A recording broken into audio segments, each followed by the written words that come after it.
Welcome, bienvenidos, benvindu, to the Soccermetrics Copa Libertadores show, part of the SDH network.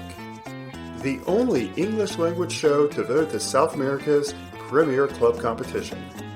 I'm your host, Howard Hamilton, the founder of Soccermetrics. This week is moving week, match day 4 of the Copa Libertadores. If you don't have enough points, it's time to get a move on. If you don't have any points, you don't have any options. You have to win. A few clubs can confirm their place in the last 16 if results fall their way. But for everyone else, it's all about positioning themselves for the final pair of matches. In this episode, I'll preview the encounters that make up match day 4 of this Libertadores group stage. This episode is a little bit late. There are actually 4 matches being played as I record this podcast, but I've remained hermetically sealed, so these previews of this week's matches convey my opinion upon seeing the match day fixtures. And I'll start talking about permutations for some of the groups. Now, match day 4 involves seed number 3 hosting seed 2, and the 4th seed hosting the top seed of the group. This is the reverse of the matches that occurred in match day 2. The other thing to point out, it's the last home match for the number 4 seed, and that will have some implications in a number of the groups this week.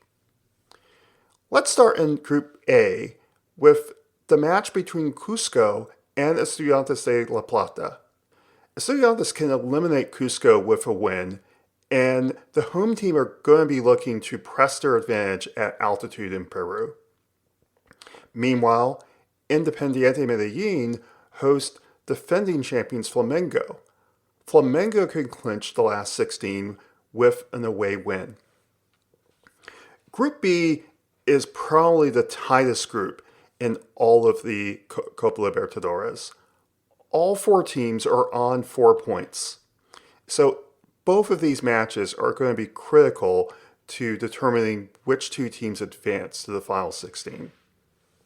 The first match will be the first of our featured matches of this match day between Coquimbo Unido and Universitario. Coquimbo beat Universitario away in the reverse fixture, but Las Cremas are coming off a historic 4-goal night last week versus Nacional. The other match sees Deportes Tolima hosting Nacional. This is a must-win match for Tolima, who are out of home matches after this match day. Nacional will be without the services of Lucas Rodriguez, who received a red card last week. In Group C, Deportivo La Guaira hosts Bolívar in a must-win match for both. This is the first of 2 away matches for Bolívar, and in theory, this match is the easier of the 2 games that they have. But, as I've mentioned multiple times, Deportivo La Guaira and Venezuelan clubs in general have been more competitive in this version of the Copa Libertadores than before. The other match sees the second of our featured matches of the week between Independiente Rivadavia and Fluminense. This match features 2 teams at the top of their domestic tables. Independiente Rivadavia are top overall in Argentina. Fluminense are currently 3rd in the Brasileirão, and this is a must-win match for both. While Independiente Rivadavia have been riding high, they have a perfect record in the group stage, Fluminense are on 1 point. In fact, Independiente Rivadavia won in Rio. As I mentioned, this is a must-win match for both teams, especially for Fluminense because they only have 1 point. But for Rivadavia, this is their last home match of the group stage. And home form is important. Home form is paramount. Especially if a number 4 seed is not able to rack up as many points as possible, it gets really difficult in the final 2 match days to accumulate additional points. And we saw that happen to Central Cordoba last year. Now, if Independiente Rivadavia and Bolivar win their respective matches, Fluminense must beat Bolivar by at least 2 goals to have any chance of advancing to the final 16. And that's an outcome that was definitely not expected when this group was announced last month. Group D sees a 3-way tie on 6 points between Universidad Católica, Cruzeiro, and Boca Juniors. Católica and Cruzeiro meet in Santiago this week. Católica having won in Belo Horizonte in the reverse fixture, and a home win puts them on the brink of advancing to the last 16. In Guayaquil, Barcelona meet Boca Juniors in a match that they absolutely must win at home. Barcelona, in fact, have not won any home matches this campaign. The only match that they didn't lose was a 1-1 draw versus Botafogo in the 3rd preliminary round. In Group E, Corinthians are not only perfect, they haven't allowed a goal so far in the group stage.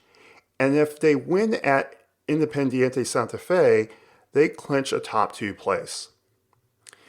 The other fixture sees Platense hosting Peñarol. This has been a nightmare campaign for the top seed. They're winless on the road. They lost this home fixture versus Platense, and they're dealing with the loss of Leo Fernandez, who is out due to an ACL injury. He'll be out for the remainder of this Libertadores season. If Corinthians and Platense win their respective matches, they will both advance to the last 16. In Group F, Junior host Cerro Porteño in a match that Junior need to win in order to stay in the race for a top 2 place. Meanwhile, Sporting Cristal hosts Palmeiras, and Sporting will want to finish the home schedule with a win. Group G is another one of the groups in which there's a 3-way tie at 6 points. Always Ready will seek to press their altitude advantage versus Lanús, while Mirassol hosts Liga de Quito in a top-of-the-table clash. This will be the 3rd of the featured matches of this match day. Mirassol are going to want to leave this match with anything other than a 1-0 result. A 1-0 result introduces all sorts of tiebreakers, currently favoring Mirassol, but the group will be on knife edge with that kind of result.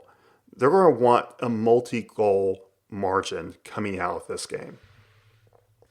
Following Group H, we see that Rosario Central and Independiente del Valle lead the group on 7 points.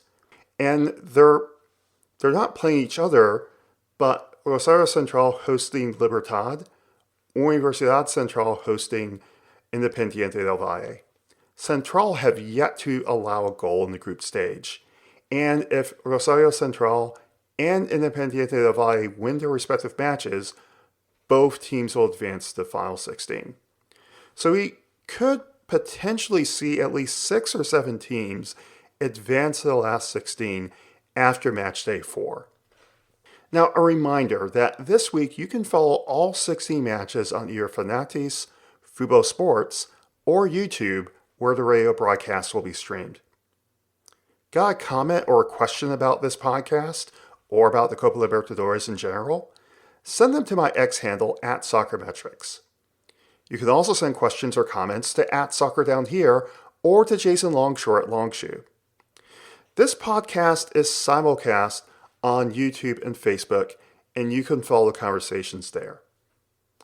I'll be back in a couple of days to look back at match day 4 of the Libertadores group stage. This has been the Soccermetrics Copa Libertadores show, proudly part of the SDH network. See you later. Hasta luego. E até mais.